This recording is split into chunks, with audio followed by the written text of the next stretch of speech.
Donner des orgasmes pendant la pénétration pour retarder l'éjaculation. Bonjour à tous, je suis internaute curieux. Sur cette chaîne, vous allez découvrir une approche différente de votre sexualité. Le but de cette chaîne est de vous permettre de faire la découverte de la méthode neuromusculaire, qui étonnamment permet de prendre le contrôle de l'éjaculation et d'exercer un contrôle sur l'érection.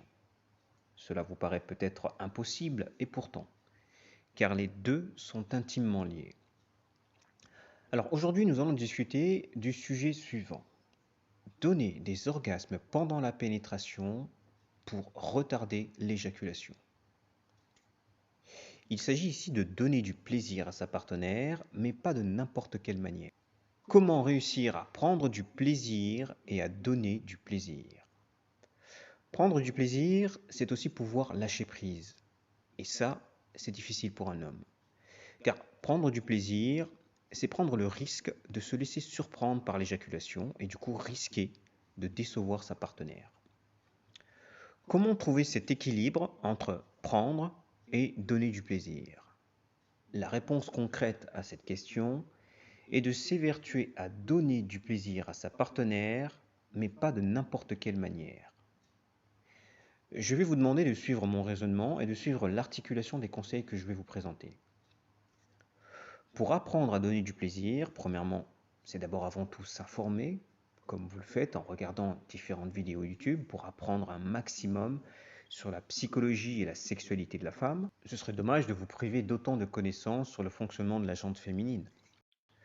Deuxièmement, c'est ensuite chercher à connaître sa partenaire en testant, en observant, en communiquant, en l'interrogeant sur ce qu'elle aime. C'est pratiquer et se perfectionner durant les préliminaires et son prolongement durant l'acte sexuel. Troisièmement, et c'est le point le plus intéressant pour vous, c'est de sortir des schémas pornographiques anciens qui a fait l'éducation de plusieurs générations et qui est devenu une référence de notre sexualité. Je parle ici, lors de la pénétration, de ces mouvements de va-et-vient qui sont des mouvements très stimulants pour l'homme et un peu moins stimulants ou pas toujours stimulants pour la femme. Pourquoi je dis cela? Parce que la femme a besoin durant la pénétration que son clitoris soit stimulé. Vous ne pouvez vous contenter de stimuler son clitoris seulement pendant les préliminaires. Alors bien sûr, c'est une bonne chose de le faire durant les préliminaires, mais vous ne pouvez vous contenter de le stimuler uniquement à ce moment-là. Souvent, et beaucoup se reconnaîtront, une quantité d'hommes s'évertue à être bons dans les préliminaires pour combler un manque de performance durant la pénétration. Même si je n'aime pas trop ce mot-là, car il est difficile pour beaucoup de durer pendant la pénétration. Pour donner du plaisir à sa partenaire, ce n'est pas si compliqué. Il s'agit ici d'adopter des mouvements sexuels différents pendant la pénétration. D'une part, pour pouvoir donner des orgasmes, et d'autre part, pour ne pas éjaculer rapidement. Car, oui, pour ne pas éjaculer rapidement, les hommes sont souvent contraints de devoir s'arrêter fréquemment pendant la pénétration en utilisant tout plein de stratagèmes comme changer de position, embrasser sa partenaire, la caresser ou retourner au préliminaire comme revenir au cunnilingus, bref. Mais la véritable raison derrière ces arrêts, c'est souvent de faire redescendre la pression, c'est-à-dire faire redescendre les sensations de la venue de l'éjaculation. Alors qu'on se comprenne bien, cela peut être une très bonne chose de faire durer et de faire varier les plaisirs, mais pas au détriment de la satisfaction de sa partenaire. La réalité, c'est que l'homme s'arrête souvent pour ne pas éjaculer rapidement et ne pas laisser sa partenaire insatisfaite. C'est la raison pour laquelle les plus consciencieux marquent des arrêts. Ils luttent et mettent une énergie importante pour résister tout simplement à la venue de l'éjaculation en utilisant des stratagèmes et des astuces bien à eux. Ils font cela pour faire durer l'acte et c'est tout à leur honneur. Le problème, c'est que ces arrêts fréquents sont frustrants pour la femme. Et pour éviter cela, je vous donne donc le conseil suivant. C'est d'adopter des positions très rapprochées qui permettent un contact et un frottement entre votre pubis et le clitoris de votre partenaire.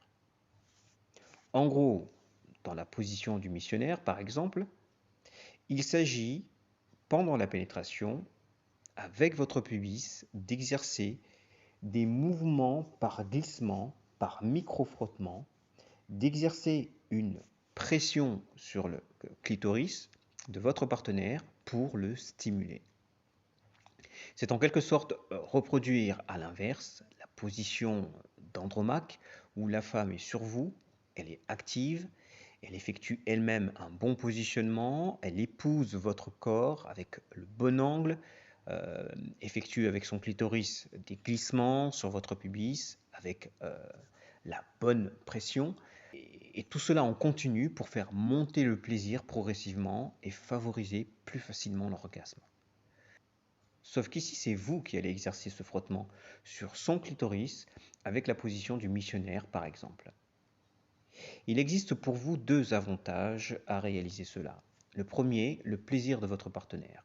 Vous facilitez l'accès à un orgasme de votre partenaire plus rapidement. En gros, par le frottement de son clitoris avec votre pubis, vous permettez à votre partenaire d'obtenir un double plaisir. Un plaisir vaginal lié à la pénétration et un plaisir clitoridien externe lié au frottement de son clitoris. Et ça, c'est sublime pour elle. Le deuxième avantage, c'est que ces mouvements sont des micro-mouvements, des micro-frottements, qui sont beaucoup moins stimulants pour vous qu'un va-et-vient classique inspiré des films. Car il s'agit de petits glissements, ils vous permettent d'être moins stimulés, donc de ralentir la venue d'éjaculation, et par ce biais, faciliter votre capacité à retarder l'éjaculation. Ces deux avantages traduisent la chose suivante. Donner du plaisir pour ralentir l'éjaculation. Comprenez bien l'enjeu. Si vous continuez à reproduire uniquement ces va-et-vient classiques sans intégrer et sans alterner avec ces nouveaux mouvements que je vous conseille, vous serez soit forcé de subir continuellement la venue rapide de l'éjaculation et par conséquent risquer de raccourcir le rapport en laissant votre partenaire insatisfaite, soit forcé de vous arrêter continuellement et de prendre le risque de couper sans cesse votre partenaire dans son élan pour atteindre son orgasme, ce qui est au final frustrant pour elle. Du coup, vous cherchez difficilement cet équilibre entre, certes, d'un côté, retarder l'éjaculation pour durer et lui permettre d'obtenir à son tour du plaisir, mais d'un autre côté, chercher à retarder en vous arrêtant trop souvent va interrompre son plaisir et va l'empêcher d'obtenir un orgasme. Alors, vous me direz quelles sont les solutions à cet équilibre. Deux alternatives. La première alternative, c'est d'intégrer plus souvent, durant la pénétration, ces nouveaux mouvements dont je vous ai parlé, pour permettre à votre partenaire d'accéder elle aussi plus facilement à l'orgasme. Le clitoris, messieurs, c'est comme votre gland. Si le gland n'est pas stimulé, on passe à côté d'un plaisir intense. Et pour le clitoris de madame, c'est pareil, messieurs. Je vous fais un petit rappel. 3 moyens de stimuler le clitoris de votre partenaire durant la pénétration.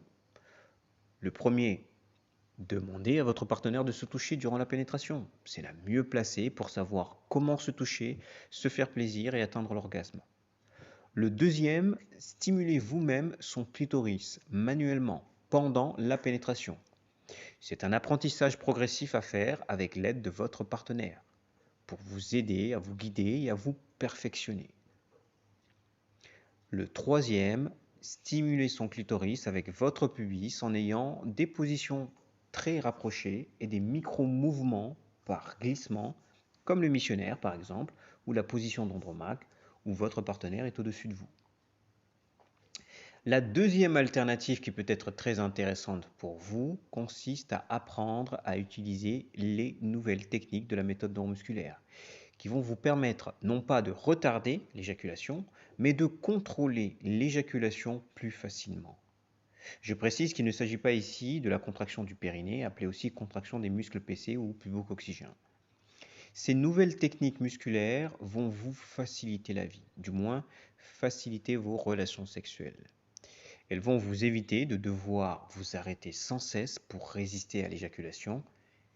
Et ça, c'est un confort des plus plaisants quand on fait l'amour à une femme.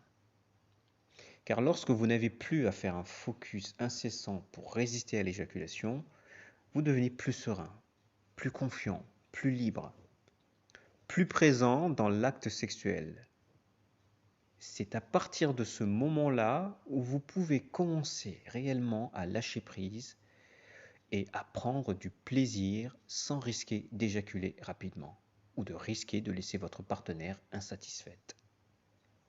En apprenant à intégrer ces nouveaux mouvements, combinés à ces nouvelles techniques musculaires durant la pénétration, vous pouvez vous permettre de jouir de vos relations sexuelles et de faciliter la jouissance de votre partenaire. Autrement dit, donner du plaisir tout en prenant vous aussi du plaisir. Voilà en gros quelques conseils pour prendre et donner du plaisir. Vous avez des liens sur ou sous cette vidéo si le contrôle de l'éjaculation vous intéresse. N'hésitez pas à me mettre un petit pouce, ce serait vraiment sympa de votre part. Et n'oubliez pas non plus de vous abonner et d'activer la cloche de notification pour recevoir de nouvelles vidéos sur le sujet. Je vous dis donc merci et à très bientôt.